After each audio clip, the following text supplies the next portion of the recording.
Hey Raiders fans, what a morning this has been. The Silver and Black have made another big move, and it's one that's already shaking up the entire conversation around this team.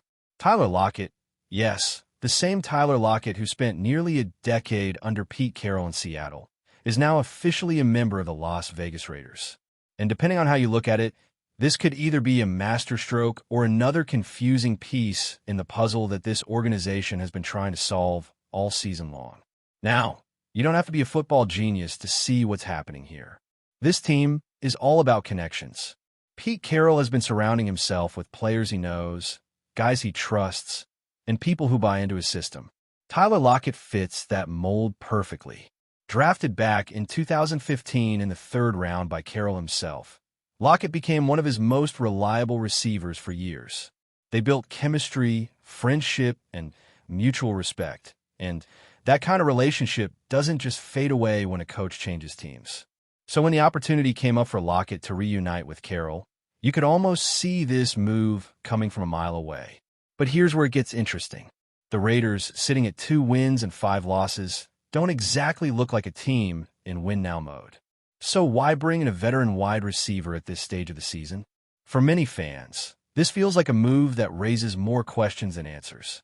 On paper, it makes sense to add experience and leadership to the locker room. But when you look at the bigger picture, the logic starts to blur a bit. If this team is in a rebuilding phase, why not give more opportunities to younger guys like Dante Thornton Jr. or Jack Beck, players who need real NFL reps to develop? Why not focus on the future instead of plugging short-term holes with veterans who might not even be around next season? Part of the reasoning comes down to the people involved. Geno Smith, one of the Raiders' biggest offseason investments, has been struggling to find his rhythm, and who better to help him than one of his closest allies from Seattle? Smith and Lockett have years of chemistry together. They know each other's timing, tendencies, and communication style. Bringing Lockett in could be Pete Carroll's attempt to jumpstart Geno's confidence and give this offense some sort of spark. And honestly, that part makes sense. Geno has looked out of sync lately, and maybe reconnecting with a receiver he trusts could change that dynamic. Still, it's impossible to ignore the other side of this move.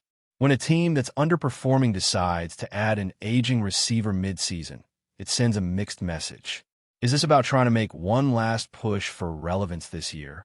Or is it simply about keeping certain people comfortable inside the building?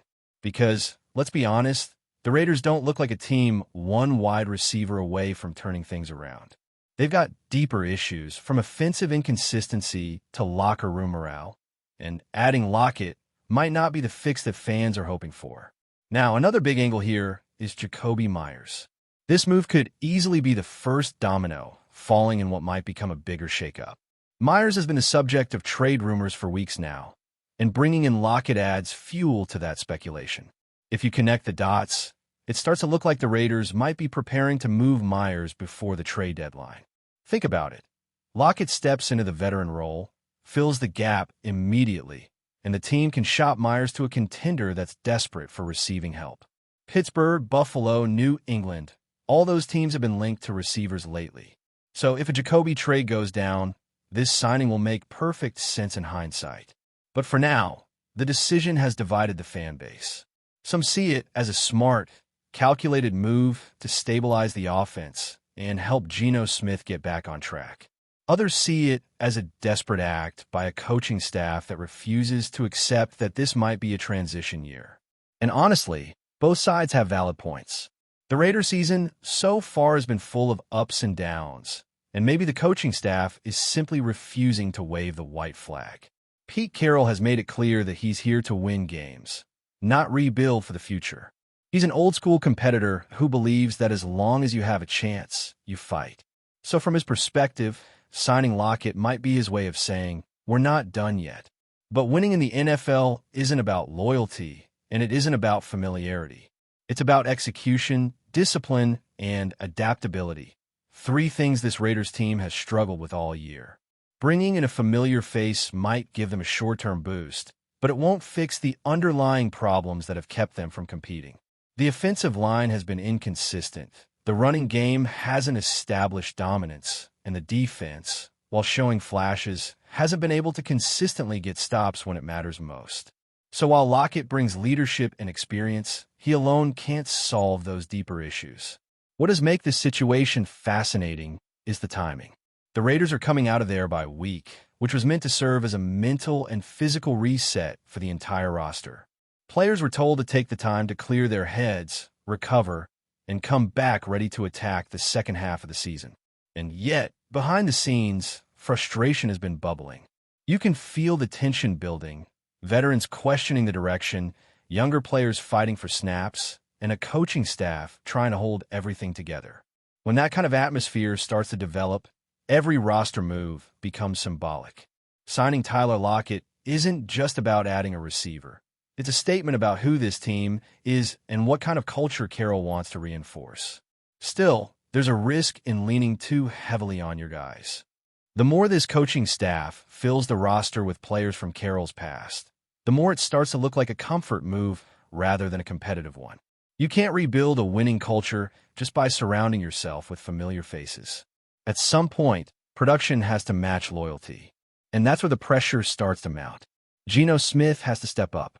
Pete Carroll has to show that his system still works in a new city. And now, Tyler Lockett has to prove that he's not just here for nostalgia. He's here to contribute and make this offense better. If he performs the way he did in his prime years in Seattle, this move could genuinely help stabilize the offense and give the Raiders a much-needed veteran presence. But if the team continues to struggle and Lockett doesn't produce, this will only amplify the noise around Carroll and his staff. It'll raise questions about decision-making, player development, and whether the organization truly has a clear direction moving forward.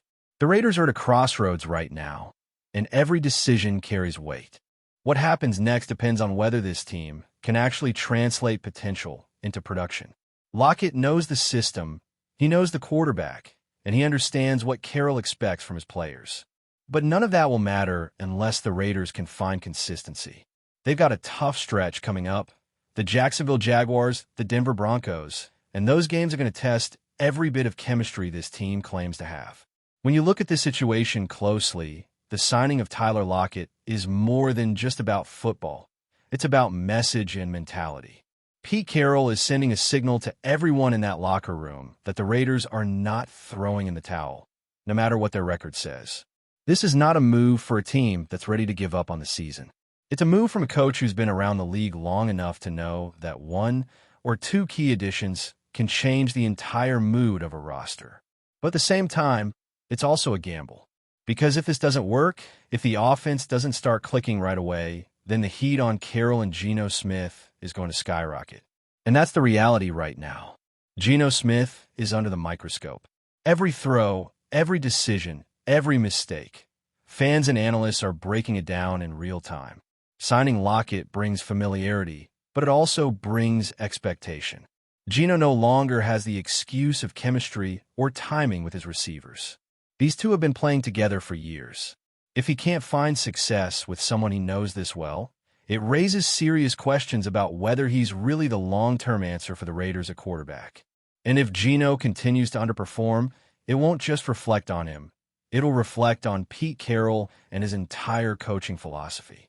There's another layer to all of this that can't be ignored. Inside the building, there's been some quiet frustration bubbling among players who feel like they haven't been given fair opportunities. When a coach continues to bring in his own guys, players he's familiar with from previous teams, it can rub others the wrong way. Some of the younger receivers, like Dante Thornton Jr. and Jack Beck, have been waiting for their chance to step up. They've been grinding, working through growing pains, trying to prove that they can be part of the team's future. And now, with Lockett in town, it's fair to wonder if those opportunities are going to disappear. That's the tightrope Carroll has to walk. You can't build a sustainable team by ignoring the young players who represent the future. At the same time, you can't just hand over the offense to inexperience when the team is trying to find its footing mid-season. Bringing in a veteran like Lockett can help stabilize things in the short term, but it could also slow the development of players who need real game reps to grow. That's why this move feels so layered. It's not just about production. It's about timing and direction. Are the Raiders playing to win now? Or are they quietly building for the future while pretending otherwise? Then there's the looming trade deadline. Jacoby Myers' name continues to hover over this team like a cloud. There's talk that he wants out, that he's looking for a fresh start somewhere else. And honestly, you can't blame him. The Raiders' offense has been inconsistent, and it's hard to shine in a system that hasn't found its rhythm.